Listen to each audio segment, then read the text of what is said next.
Hingga 2023, Indonesia tengah menanggung lebih dari 12.000 pengungsi. Nasib mereka kini tengah terombang-ambing tanpa kepastian, sementara Indonesia tidak menandatangani konvensi refugees sehingga tidak bisa membantu banyak. Lalu siapa yang bertanggung jawab atas nasib mereka? Berikut liputan jurnalis Metro TV, Reda Pulpi.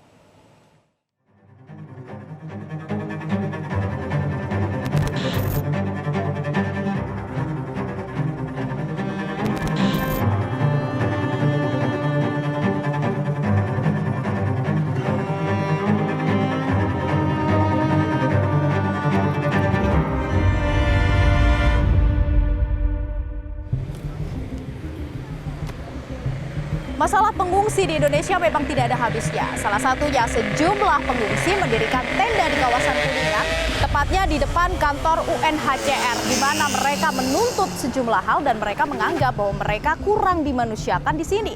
Lalu sebenarnya mengapa Indonesia ini menjadi negara tujuan para pengungsi dan apa yang bisa dilakukan oleh pemerintah? Ikuti penelusuran kami. Meski para pengungsi sudah mendirikan tenda di kawasan Kuningan hampir setahun lalu, namun pemerintah baru bertindak sekarang. Pada Selasa 2 Juli lalu, tenda-tenda di belakang kantor UNHCR dibongkar dan 15 pengungsi yang terdiri dari 13 dewasa dan 2 anak-anak dipindahkan ke Direktorat Jenderal Imigrasi. Sejumlah petugas juga tampak berjaga usai penertiban. Untuk selanjutnya kami jaga nanti bersama TNI Polri dan juga Pol PP kami shift untuk menjaga agar mereka tidak kembali lagi. Dan kalaupun mereka kembali mengurus dokumennya masing-masing secara tertib seperti WNA yang lain. Tidak bertempat tinggal di sini apalagi sampai mondok. Tim Metro TV sempat mewawancarai seorang pengungsi asal Myanmar yang sudah berdiam di Kuningan sejak 10 bulan lalu. Iman, ia menceritakan sulitnya untuk bertahan hidup. Dirinya lari dari Myanmar sejak 12 tahun lalu saat berusia 17 tahun. Jadi yang ada di sini bukan hanya dari Myanmar? Iya, saya sendiri satu orang Myanmar. Oh, yang lain? Ada orang Somalia, ada orang Sudan, ada orang Ethiopia, ada orang Afghanistan. Total ada berapa orang? Sekitar ada 53 orang kemarin ada. Dengan durasi tinggal di sini berbeda-beda? Iya. Oke, boleh iya. Masuk Bapak? Iya, boleh di belakang. Oh, lewat sebelah sana. Oke. Jadi berbeda-beda durasi tinggalnya, paling lama berapa lama Pak? Yang paling sudah lama di sini saya sama Yusuf orang Sudan, 2 orang. Ada mama 1 di situ. Dia yang paling lama. Sudah hampir 1 tahun? Iya, sudah 9 bulan jalan ini. 9 bulan, oke. Iya, ini tempat saya. Iya, maaf. Permisi, ya, maaf, excuse me. Iya, oh. Ini tempat saya tidur di sini. Pakai tenda ini, tenda saya. Ini semua ini tempat saya. Saya yang tidur di sini.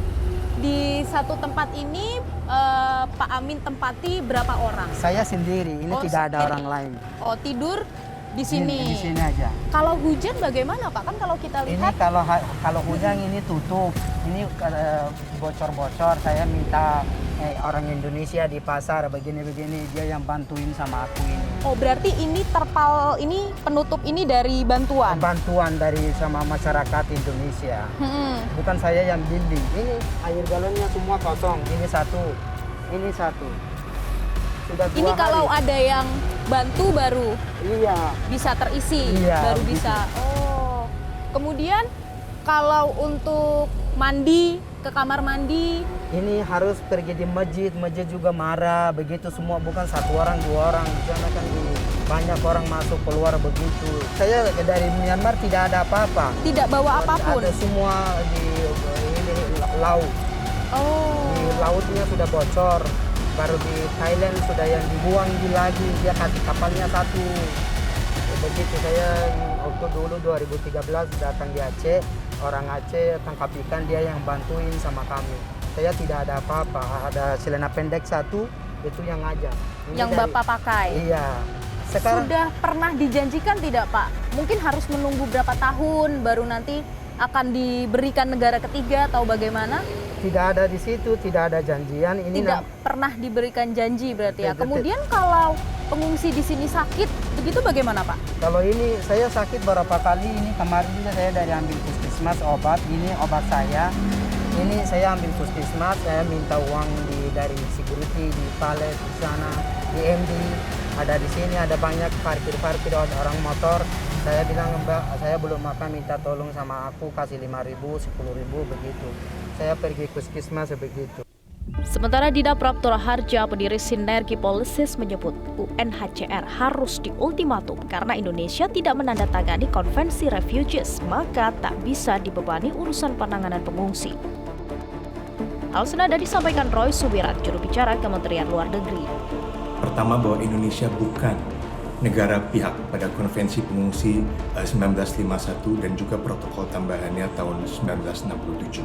Artinya, Indonesia tidak memiliki kewajiban untuk memberikan penanganan bagi pengungsi dan pencari suaka dari luar negeri. Selama ini, bantuan yang diberikan Indonesia kepada pengungsi juga dilakukan berdasarkan prinsip kedaruratan dan prinsip kemanusiaan. Dukungan untuk pengungsi ini biasanya diberikan oleh organisasi internasional, khususnya UNHCR, dengan dukungan IOM di Indonesia sesuai dengan mandat yang mereka miliki. UNHCR tidak bekerja dengan sendiri ya. Kami bekerja sangat erat dengan mitra-mitra kerja kami, dengan partner-partner, dengan pihak pemerintah untuk memastikan kebutuhan mereka selama mereka berada di Indonesia itu bisa terpenuhi. Namun memang kebutuhan yang sifatnya finansial itu tidak cukup untuk semua. Dalam arti itu tidak bisa berkelanjutan. Karenanya memang selain daripada dari upaya pemenuhan kebutuhan dasar dan pemberian bantuan dana, kami juga mengedepankan beberapa program yang sifatnya untuk membangun kemandirian mereka. Jadi memang banyak sekali aktivitas yang kami upayakan bersama dengan mitra-mitra kerja kami. Namun kami juga sangat berterima kasih kepada pihak pemerintah karena penerimaan yang sangat baik terhadap pengungsi di Indonesia. Kami juga mengunjungi tempat tinggal pengungsi di daerah Kalideres, Jakarta Barat. Meski tak layak disebut sebagai rumah, namun gedung milik pemerintah daerah ini menjadi tempat bernaung sekitar 100 pengungsi dari berbagai negara, termasuk belasan anak-anak. Salah satunya Hasan, pengungsi asal Afghanistan yang terpaksa lari meninggalkan anak istrinya sejak belasan tahun lalu. Awalnya Hasan yang merupakan web developer ini berharap agar dirinya segera dikirim ke negara ketiga, sehingga anak istrinya bisa diundang dan ikut mendapatkan kewarganegaraan serta kemerdekaan. The cost of the travel that I have 5 children, my wife and my brother and mother. It might need around $50,000 maybe. Only for you? Only for them to bring them here. So, Mr. Hassan, how you pay the bill for electricity and for food? The things that being brought for us, for example, the floor, wheat floor. Because all of these people do not cook them, do not bake bread. There's only 2 people, they are baking, the bakers, baking the bread for us. So we give those flour to them and they sell us back. We take the money from them and to give for the electricity bill. But from Kajati or Jaksa, Agung, they are just sending us some maybe vegetables, maybe tomato, potato, onion, flour, wheat flour, maybe egg sometime. For us, they are saying it as once per month. Per month? Yeah, and is it enough? No, of course not.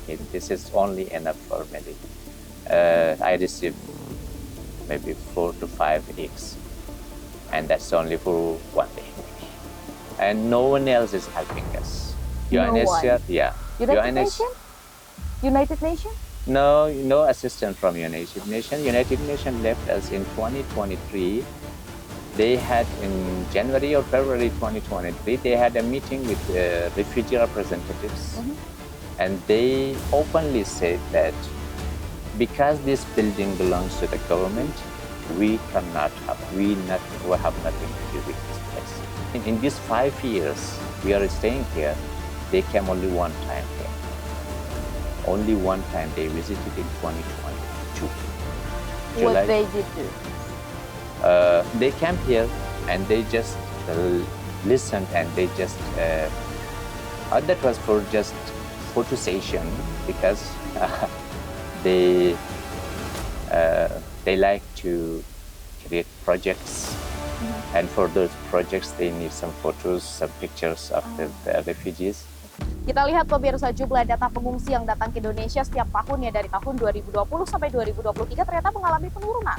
Dan pada tahun 2023 ini angkanya mencapai lebih dari 12.000 pengungsi yang kalau kita lihat terdiri dari 69% dewasa dan 29% anak. Sementara dari total jumlah dewasa ini 72% merupakan pria dan sisanya 28% merupakan wanita. Kemudian dari Januari sampai Desember 2023 ada lebih dari 1.700 pengungsi Rohingya yang menggunakan 11 kapal ini tiba di Indonesia yang tersebar di beberapa lokasi di Aceh dan Sumatera Utara. Sementara sisanya ada lebih dari 10.500 ini merupakan pengungsi dan mereka mencari suaka di sini.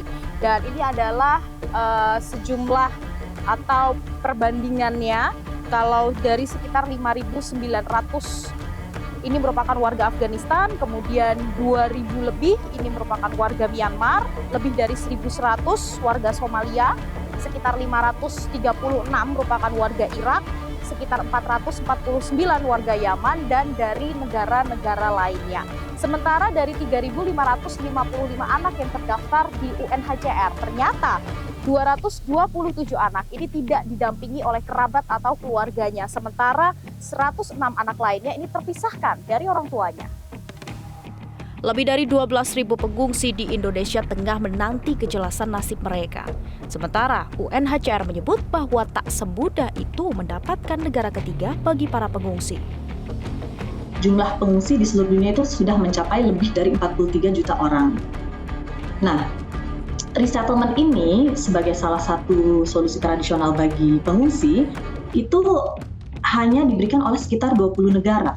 Dan resettlement ini adalah secara seutuhnya ditentukan atau diberikan oleh negara yang menerima tersebut. Jadi bukan oleh UNHCR. Kami hanya membantu memfasilitasi pemrosesan resettlement ke negara-negara tersebut, tapi kami tidak menentukan siapa pengungsi yang akan berangkat ke negara mana dan kapan. Itu bukan wewenang UNHCR. Ada beberapa solusi lainnya. Tadi ketika saya berbicara solusi tradisional itu ada 3. Yang pertama adalah penempatan di negara ketiga yaitu resettlement. Yang kedua adalah integrasi lokal di mana pengungsi itu diterima di negara tempat mereka mencari suaka seperti Indonesia. Namun untuk integrasi lokal opsi ini belum ada di Indonesia, belum ada dasar hukumnya dan belum bisa dilakukan. Ya. Lalu solusi yang ketiga adalah pemulangan ke negara asalnya ketika sudah terpecahkan masalahnya. Dalam arti pengungsi hanya bisa pulang ke negara asalnya apabila perang atau penganiayaan atau diskriminasi atau problem yang ada di negara asalnya itu sudah berakhir. Tempat tinggal yang tidak layak, kehidupan yang serba minim, dan juga hidup tanpa kewarganegaraan dan kemerdekaan ini menjadi permasalahan bagi ribuan pengungsi yang ada di Indonesia. Jangan sampai kedatangan mereka justru menjadi masalah baru bagi pemerintah dan masyarakat sekitar. Karena kali ini kita bicara tentang kemanusiaan. Dari Jakarta, Tim Liputan Metro TV. Jelajahi cara baru mendapatkan informasi. Download Metro TV Extend sekarang.